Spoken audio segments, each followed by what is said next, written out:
السلام عليكم. النهاردة ان شاء الله هنخزن احلى كرنب عشان نعملوه في الصيف وباقي السنة في اي موسم انت حابة تعمليه. يلا بينا نبدأ. اولا اختيار الكرنباية لازم وانت بتشتريها من السوق او من عند البقال تشتريها تكون متساوية، ما يبقاش فيها اي شكل غير متساوي، لازم تبقى كلها متساوية. بنضغط عليها بصوابعنا من الناحية التانية تكون مفرغة، ما تبقيش حاسة ان هي مكتومة. ليه؟ عشان المكتومة دي احنا مش هنعرف نسلكها من بعض، والورق هيكون في نسبة كبيرة قوي من التعرجات، يعني تحسي ان الورقة كده مكرمشة، اه مش انسيابية. طبعا الورقة اللي هي السهلة اللي هي انسيابية دي بتبقى جميلة جدا، بتبقى سهلة الحشو، بيبقى شكلها حلو، بيبقى في اللف كمان سهلة. بنجيب الكرنباية على الاساس ده، بتجيب الكرنباية تنضفيها وتقوريها من النص بسكينة حامية بحيث ان انتي تشيلي معظم العروق القاسية. احنا كده كده مش هنستخدم الراس. في حلة على نار بنحط مية سخنة بتغلي، وبنضيف الكرنباية على الوش اللي فيه الراس، اللي كان فيه الراس، مدة 5 دقايق والمية بتغلي. بنجيب المساكة، بنحاول ان احنا نفرغ الورق حاجة بسيطة كده، لان اول كام طبقة من بره بيبقوا خضر وفي نفس الوقت قاسيين نوعا ما. هي مش حاجة وحشة، بالعكس احنا بنستخدم الورق الاخضر ده في الارضية او بنغطي بيه اخر طبقة في الحلة، يعني هي مش حاجة وحشة، بالعكس احنا كده كده بنستخدمه. بنجيب الكرنباية ونبدأ ان احنا نغمرها تاني علشان طبعا هي بترتفع، نغمرها تاني بحيث ان العروق برضو تبقى طرية. بس بما انك هتخزني الكرنب ده للصيف فانت هتحطيه في الفريزر، فبما انك هتحطيه في الفريزر هو كده كده هيبقى برضه هيستوي اكتر. فانا رأيي ان احنا نطلعوه متماسك، يعني نكسر بس ال ال ايه النشوفية اللي فيه ونشيله. بنغسله على طول بمية ساقعة، ورقة ورقة تحت الحنفية المية الجارية، وبعد كده بنشيله. بنفضل على الحال ده نشيل ورقة ورقة ونفرغ ورقة ورقة. شايفين انا بعمل ايه دلوقتي؟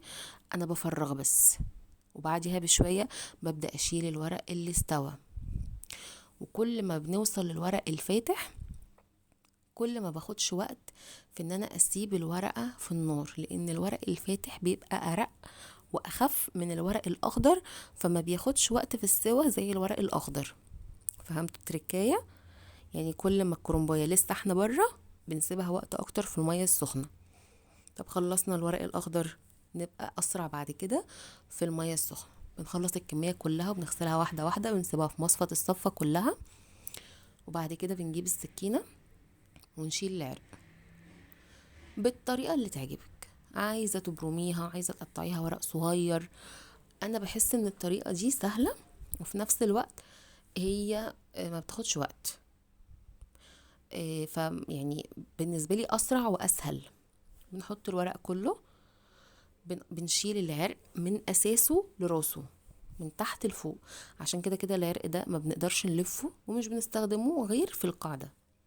وفي ناس بتحب تملحه، انا ماليش طول على تمليحه، ف بعمله في القاعدة وبس. برضو هوريكم انا بعمله في القاعدة ازاي. بعدها احنا بنجيب الكرنب ورقة ورقة ونفضل نقطعه ونسويه، بس اهم حاجة تراعي المسافات. يعني ايه تراعي المسافات؟ يعني ما بين كل ورقة والتانية احنا عارفين الضغط قد ايه. يعني انتي بتلفي دلوقتي الورق، انتي عارفة مثلا في التقسيم مثلا هنقسم الكرنب مثلا على قد ايه، على اكلة اكلتين، حسب يعني حسب عدد افراد اسرتك. بنشوف التقسيمة قد ايه. احنا هنا بحب الصبع يبقى قصير، فبقيس العرض 3 صوابع من ايديا. 3 صوابع من ايديا بتطلع صوبع محشي، مش كبير ومش صغير، وفي نفس الوقت يعني يبقى شكله حلو.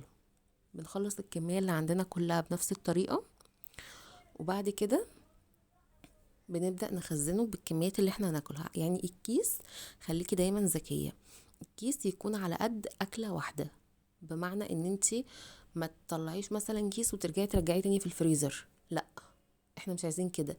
ليه؟ علشان احنا مش يعني خلاص هو اتفك من التلج بتاعه، او باستخدامه في وقته بس. بصي هو ده الضغط اللي انا بوريها لك، شايفه؟ شايفه انتي بتلفي؟ شايفه هو ده الدوريه دي كده، دي احلى يعني لفه احنا عملناها.